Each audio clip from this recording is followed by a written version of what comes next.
Call all hands. Beat to quarters. Run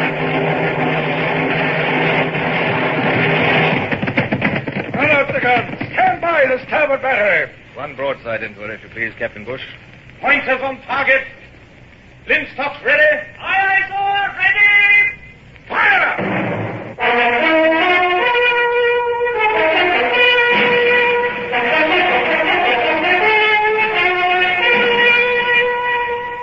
Presenting Michael Redgrave as C.S. Forrester's indomitable man of the sea, Horatio Hornblower.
It may seem absurd now that I should have dreaded a return to England.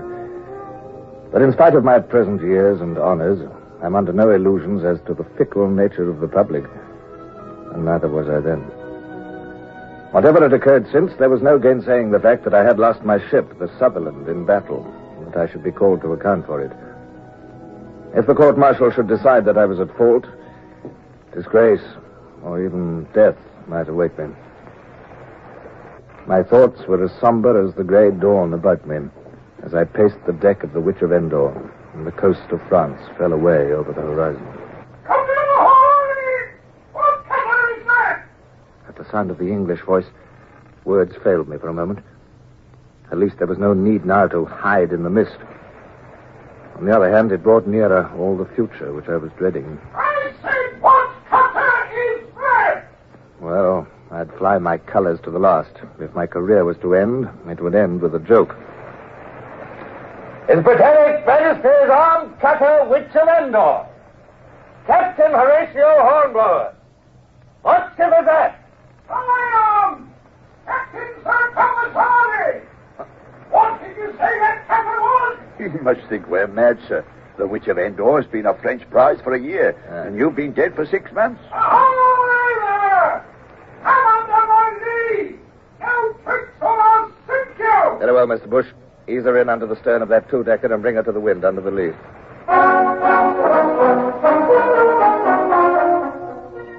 As the boat bore me to the Triumph's side and I stared at the familiar beauty of a ship of war again, the two yellow streaks along her sides, checkered with gun ports, the pennant at the main, the hands on her deck, the red coats of the Marines. Stand by the foresail. As I heard the distant voice of a boatswain roaring at the seamen, all the familiar sights and sounds of the Navy in which I had grown up, I was hard put to it to restrain my emotion.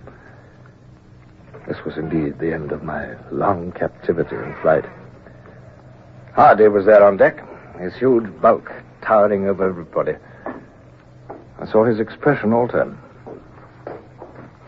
Good God! It is Hornblower.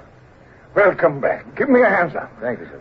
How did you come here, sir? How did you take the witch? How on earth? How did I come back from the grave? Is that what you want to ask? Well, it's a long story. You better come round to my cabin, Hornblower. This must be a pretty difficult time for you.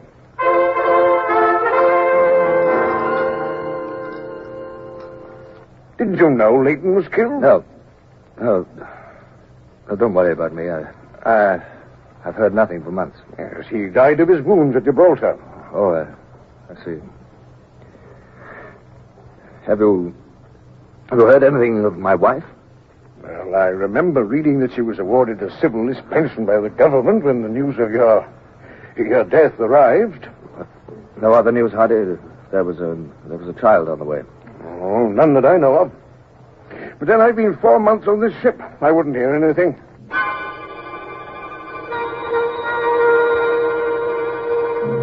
Over the horizon, to leeward, was appearing a long line of ships, close-hauled. They were in rigid, regular line, and as we watched, they went about in succession, in perfect order, as if chained together. The Channel Fleet was at drill.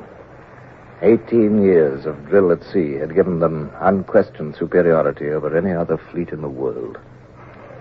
Victory's in the van. Here, take my glass. Signal, midshipman. Yes, sir. Signal triumph to flagship. Have on board Captain Horatio Hornblower. While Hardy dictated his message, I looked through the glass. The three-decker, with her admiral's flag at the main, was leading the long line of ships, the broad stripes on her side glistening in the sunlight.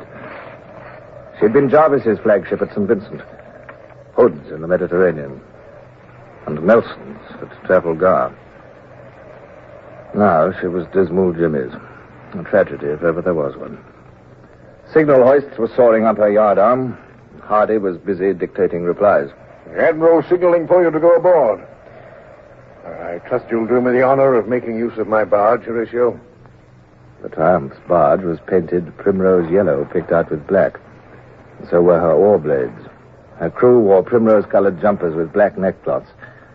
As I took my seat, I reflected gloomily that I'd never been able to afford to dress my barge's crew in a fancy rig-out. Hardy must be a wealthy man, I supposed, with his Trafalgar prize money and his pension as Colonel of Marines. I could not help contrasting our positions. He, a baronet, wealthy, famous. Myself poor, undistinguished.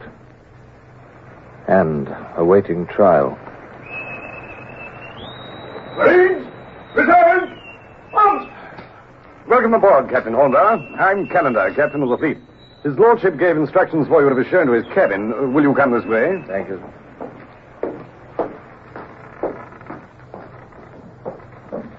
I don't suppose you remember me, but I was first lieutenant in the Amazon when you were in the Indefatigable. On the contrary, I remember you very well. In fact, there was a certain boat drill at Portsmouth. Oh, you remember that, do you? Very well. Well, I'd only been first for a week then, and I had to throw my weight about on somebody.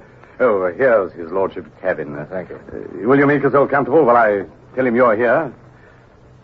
Lord Gambier's cabin was not nearly so ornate as Hardy's had been. The most conspicuous item was the big brass-bound Bible on the table. I sat down on a cushioned locker and stared gloomily out of the stern window. The next hour might easily decide my whole fate.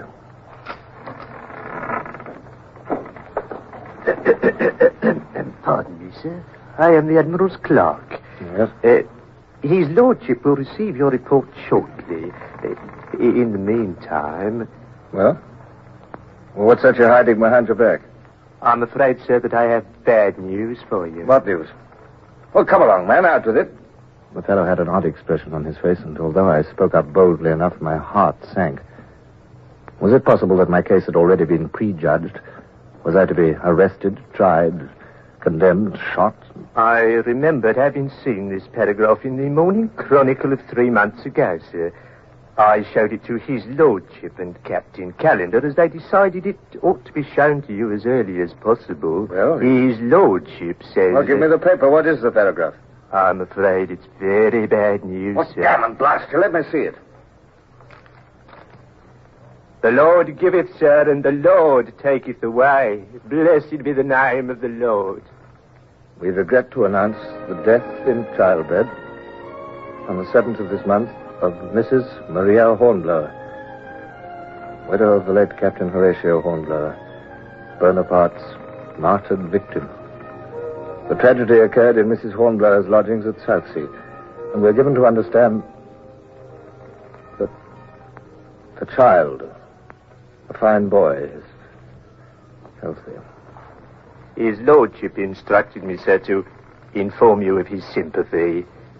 He will not expect your report yet, and he thought you might wish to seek the consolation of religion in your cabin. Yes. The Lord giveth, sir, and the Lord... Get out, dear. Go on, get out.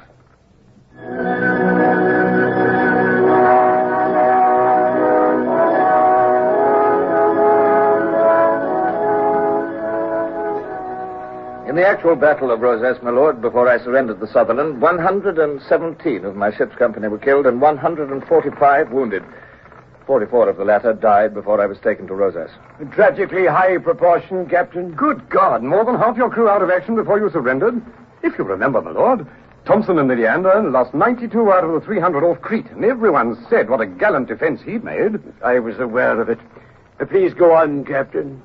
Well, I told how I had witnessed the destruction of the French squadron, how Caillard had arrived to take me to Paris, and of our escape. I made but slight mention of the Comte de Grasset and our voyage down the Loire, but I went into some detail about the capture of the Witch of Endor. As I pointed out, a knowledge of harbor arrangements at Nantes and the navigation difficulties of the lower Loire might be of great future value. Good God, man, how can you be so cold-blooded about it? Weren't you... Captain Callender, I have requested you before not to allude to the deity in that blasphemous fashion. Any repetition will incur my serious displeasure. Now, let me see. That cutter will be useful. She can carry the dispatches, and I shall not have to weaken the main body of the fleet. This lieutenant of yours, Bush, I'll promote him into her as commander. I gave a gasp of pleasure. Promotion to commander meant almost certain post rank within the year. Bush deserved it, of course, but admirals usually had some favorite, some nephew or old friend's son awaiting the first vacancy. But that was by no means all. Promotion of my lieutenant to commander was a high compliment to me. It set the seal of official approval on my actions. This decision of Gambia's was a public announcement that I had acted correctly. Thank you, my lord. Thank you.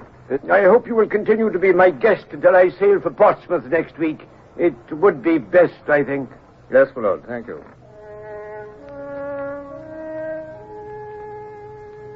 But however delicate the allusion, I knew that the last remark was a reminder of my position, and that I was technically under arrest. By old established custom, I must be under the supervision of an officer of equal rank while under arrest. There could be no question of being sent home in the Witch of Endor.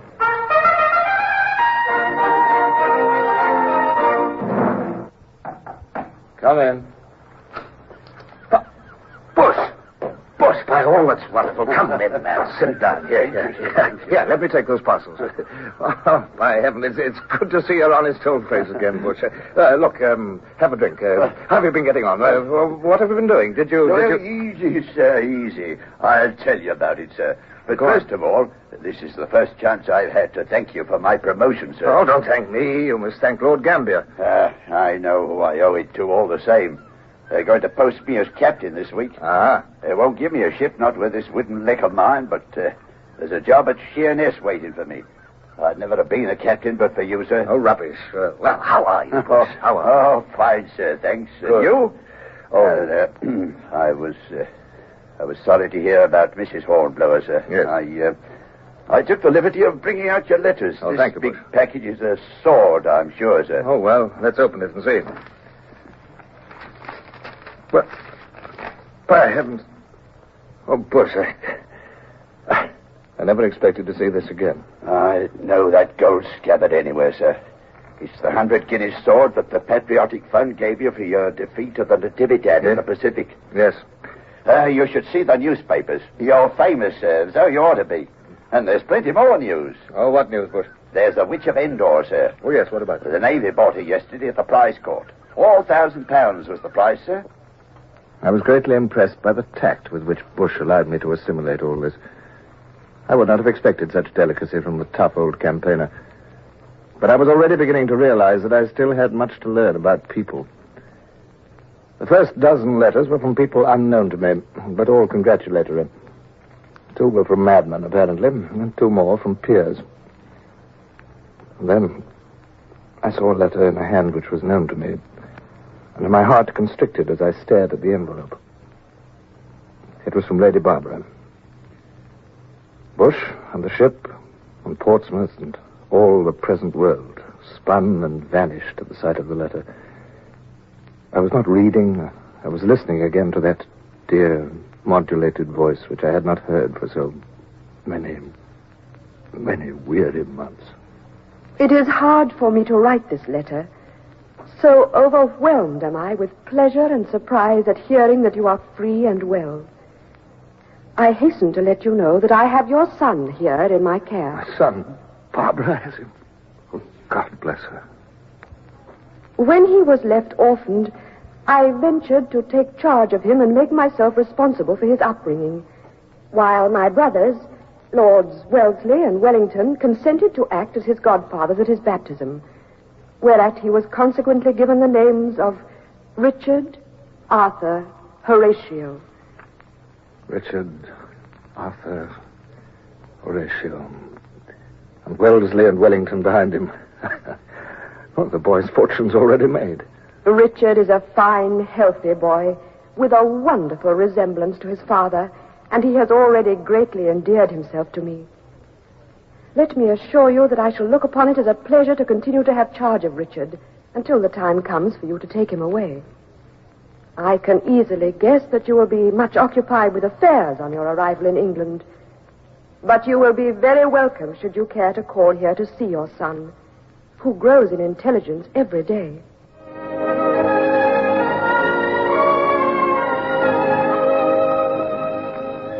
Up to this moment, I'd hardly thought about the child. My paternal instincts had not been touched by a child I had never seen. And besides, they were warped by memories of the little Horatio who had died of smallpox in my arms so many years ago. But now, I felt a sudden wave of affection for the unknown little chap who had managed to endear himself to Barbara in London. Why had Barbara taken him? Was it because, widowed and childless, she had sought for a convenient orphan to adopt him? Was it that she still cherished memories of a Captain Hornblower, whom at the time she believed to be dead? Time stood still while I stared at the letter and wondered. Bush was saying something. I tore myself back to the present with an effort. Sorry to interrupt, sir. Oh, yes, but they questioned me at Whitehall, and I thought you ought to know. What? They're calling me in evidence at the court-martial, sir. The court-martial? For a few wonderful moments, I had forgotten that threat hanging over my life. The court-martial. If that were to go against me, not all the sons or lords and ladies in Christendom could help me. It was more than my life at stake. It was my reputation, my honor, my whole future.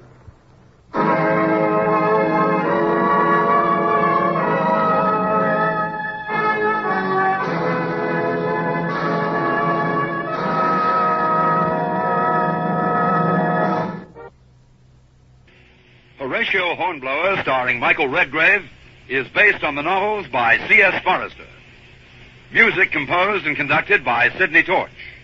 Produced by Harry Allen Towers.